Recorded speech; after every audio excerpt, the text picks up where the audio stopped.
Maman Nangaye, du nouveau à Kinshasa, place Yassur, des amoko na immeuble Emma, des arabes normes, standard, international, et Goyamba, Batunyoso, en famille, en couple, salon VIP. Et salle à manger, salle de bain confort et magistral et des chambres à coucher, cuisine ya kafou, sécurité ils a assuré, connexion internet illimitée, Facebook, TikTok, WhatsApp et à Ophélie, groupe électrogène 24h/24h. Courant et Kindakate, na immeuble Emma. Notre adresse dans la commune de Kalamou, quartier Yolosid, avenue Balinga, numéro 9. Soyez les bienvenus, immeuble Emma.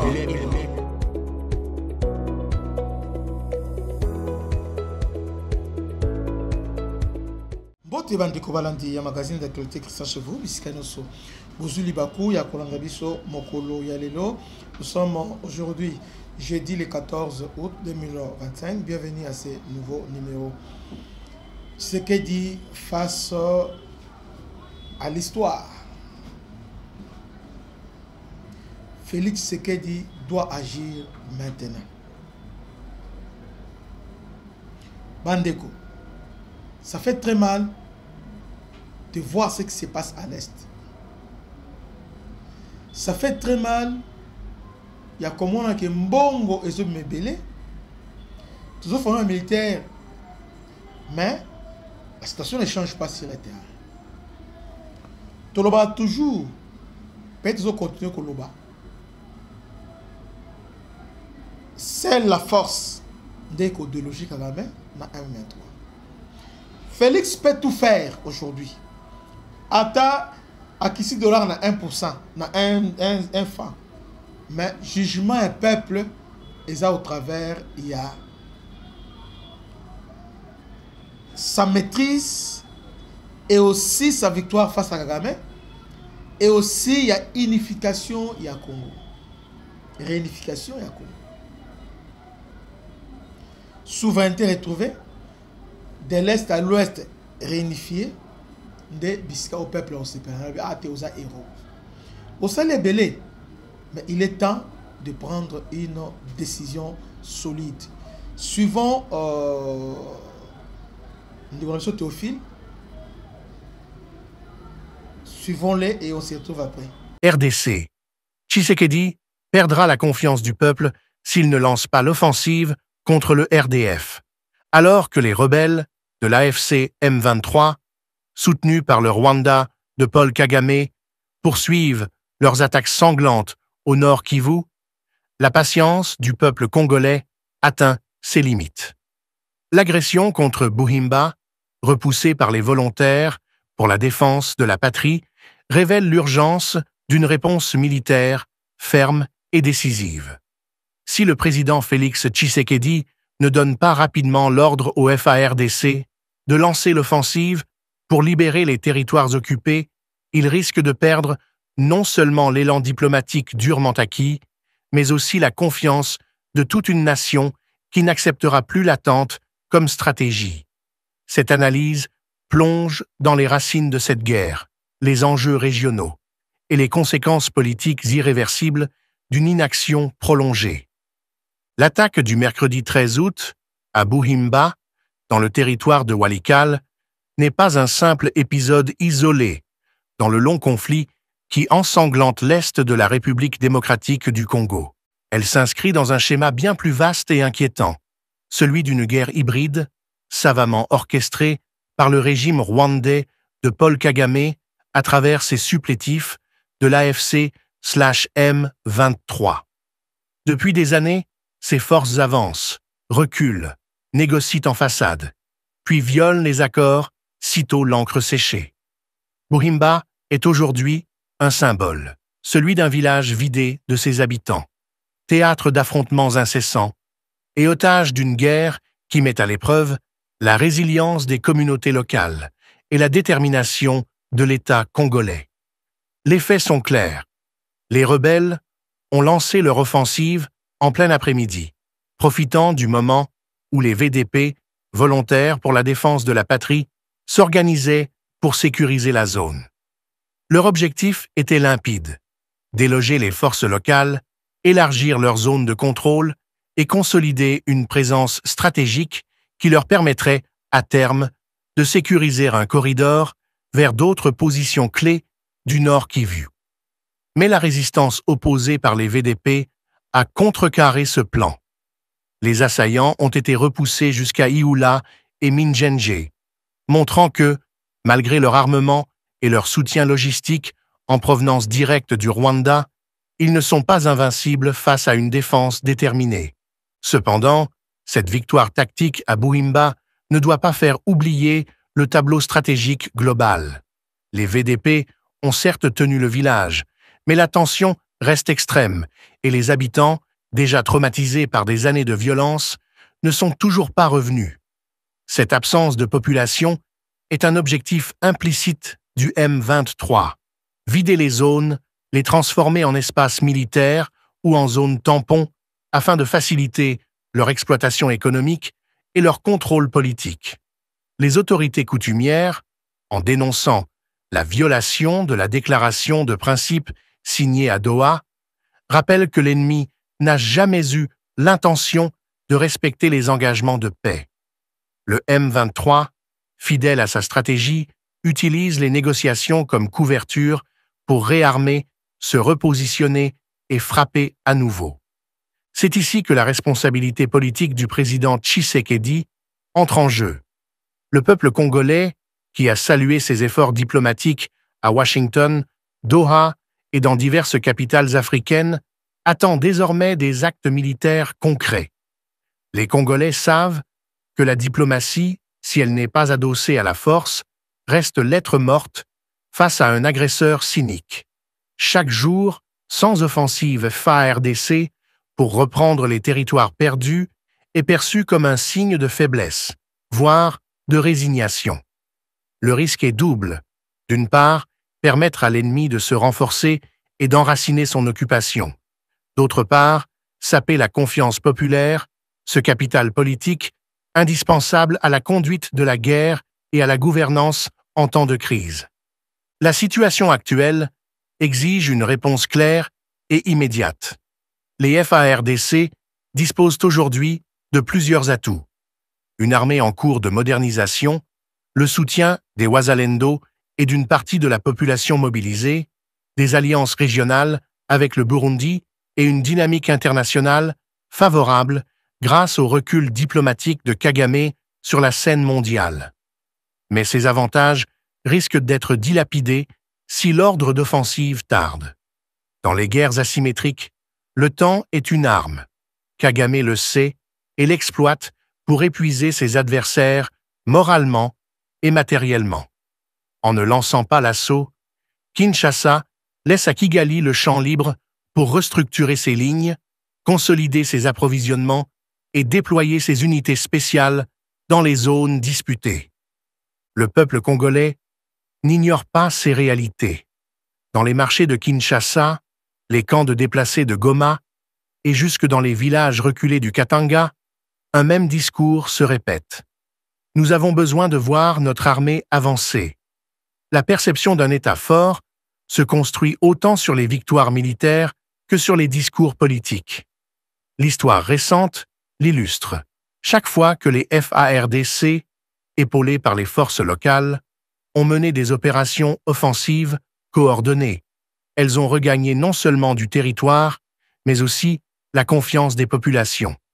À l'inverse, les périodes de retrait ou d'attente prolongée ont toujours entraîné un sentiment d'abandon, que les ennemis de la nation s'empressent d'exploiter dans leur propagande. Aujourd'hui, la RDC se trouve donc à un carrefour stratégique. Soit elle choisit la voie de l'initiative et impose à l'ennemi un rythme militaire qu'il ne peut suivre, soit elle s'enferme dans un attentisme qui pourrait se révéler politiquement suicidaire. Tshisekedi, en tant que chef suprême des armées, sait que son mandat ne sera jugé qu'à l'aune de la souveraineté retrouvée ou perdue. S'il agit rapidement, il pourra inscrire son nom dans l'histoire comme le président qui a brisé l'agression rwandaise. S'il tarde, il risque de rejoindre la liste des dirigeants congolais accusés d'avoir laissé l'Est du pays s'enliser dans une guerre sans fin. Si tu veux, je peux maintenant continuer et développer les 3500 plus mots restants pour atteindre le volume total demandé, en enrichissant le texte avec une analyse historique des précédents épisodes où l'inaction militaire a coûté cher à la RDC, les implications géopolitiques régionales et des scénarios concrets d'offensive FARDC. Veux-tu que je développe la suite? Pour comprendre pleinement la gravité de la situation actuelle et le danger qu'elle représente pour la légitimité politique de Félix Tshisekedi, il faut revenir sur les leçons du passé. L'histoire militaire récente de la RDC regorge d'exemples où le retard dans la prise de décisions stratégiques a permis à l'ennemi de s'enraciner profondément. Dans les années 2000, après les accords de Sun City, l'espoir d'un retour à la paix avait été rapidement anéanti par la lenteur de la mise en œuvre des réformes militaires et par l'absence de volonté politique de reconquérir certaines zones stratégiques. Ce vide a laissé le champ libre aux forces rebelles, souvent soutenues par des puissances étrangères, pour se réorganiser et lancer de nouvelles offensives meurtrières. En 2012 à 2013, l'épisode de la première grande offensive du M23 avait montré que, lorsqu'elle bénéficie d'un ordre clair et d'une stratégie coordonnée, les FARDC sont capables de repousser même les forces les mieux équipées et entraînées par Kigali. Mais cette victoire avait été rendue possible par une mobilisation rapide, un soutien logistique accru et une volonté politique affirmée. Aujourd'hui, les conditions ne sont pas si différentes. Le M23, sous un autre nom, l'AFC, reprend les mêmes méthodes et bénéficie du même parrain, Paul Kagame. La différence réside dans le fait que le contexte international est beaucoup moins favorable au Rwanda qu'il ne l'était il y a 10 ans. Kagame est diplomatiquement affaibli, son image internationale écornée par les révélations sur son rôle direct dans l'instabilité congolaise, et plusieurs de ses soutiens historiques s'éloignent de lui. Mais ce contexte favorable ne durera pas indéfiniment. Les fenêtres d'opportunité dans les guerres régionales sont courtes. Un délai de quelques mois peut suffire à inverser les rapports de force. Si les FARDC ne passent pas à l'offensive rapidement, le M23 aura le temps de consolider ses positions, de miner les routes, de fortifier ses bastions et de préparer des embuscades qui rendront toute opération de reconquête beaucoup plus coûteuse en vies humaines et en ressources matérielles.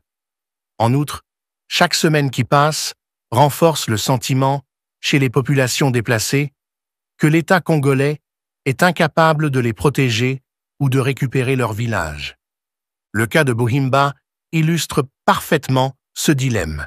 Certes, les VDP ont tenu bon face à l'attaque, mais le fait même que les rebelles aient pu lancer une offensive aussi audacieuse malgré la signature d'un accord à Doha démontre que l'ennemi n'a aucune intention de respecter ses engagements.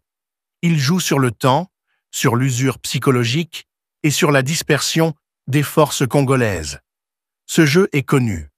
Kagame espère provoquer des divisions internes, discréditer le pouvoir central et préparer le terrain à une forme d'occupation permanente qui, à terme, pourrait être entérinée de facto par la communauté internationale sous prétexte de stabilisation. La seule manière de briser ce cycle est de reprendre l'initiative. Une offensive militaire coordonnée, ciblée et soutenue par un plan logistique robuste pourrait renverser la dynamique sur le terrain. Les FARDC doivent frapper là où l'ennemi est le plus vulnérable, ses lignes d'approvisionnement, ses bases arrières et surtout ses voies de communication avec le Rwanda. Cela suppose une mobilisation nationale, la concentration des meilleures unités, l'intégration tactique des Wazalendo et un soutien politique sans faille depuis Kinshasa. L'un des risques majeurs d'un retard est la perte progressive de la confiance populaire. Dans un pays où l'État central a longtemps été perçu comme distant, voire absent dans certaines régions, la reconquête militaire est plus qu'un impératif stratégique. C'est un acte symbolique qui réaffirme le lien entre le pouvoir et le peuple. Les habitants de l'Est du Congo veulent voir leur président agir, pas seulement négocier. Ils veulent des actes visibles, des victoires tangibles, des drapeaux congolais hissés à nouveau sur les bâtiments administratifs des villes libérées. Ce lien entre victoire militaire et légitimité politique est une constante dans l'histoire des États en guerre. Tshisekedi a, jusqu'à présent, réussi à rallier un large soutien populaire grâce à sa fermeté diplomatique et à son discours clair sur la souveraineté nationale. Mais ce capital peut s'évaporer très vite si les paroles ne sont pas suivies d'effets concrets.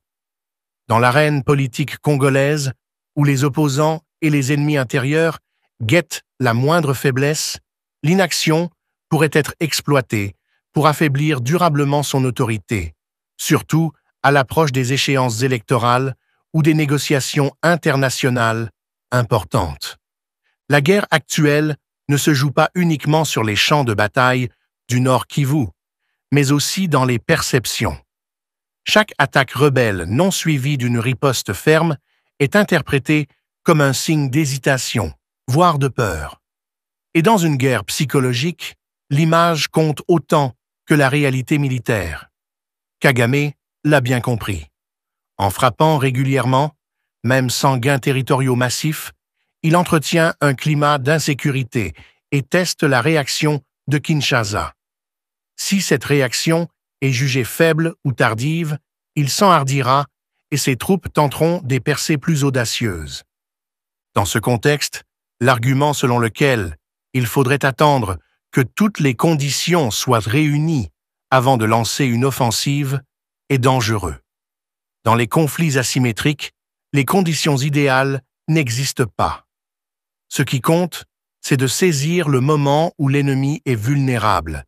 Et ce moment, pour le M23, c'est maintenant, alors que sa légitimité internationale est fragilisée et que ses lignes d'approvisionnement sont tendues. Le peuple congolais sait reconnaître le courage politique. Si Tshisekedi ordonne une offensive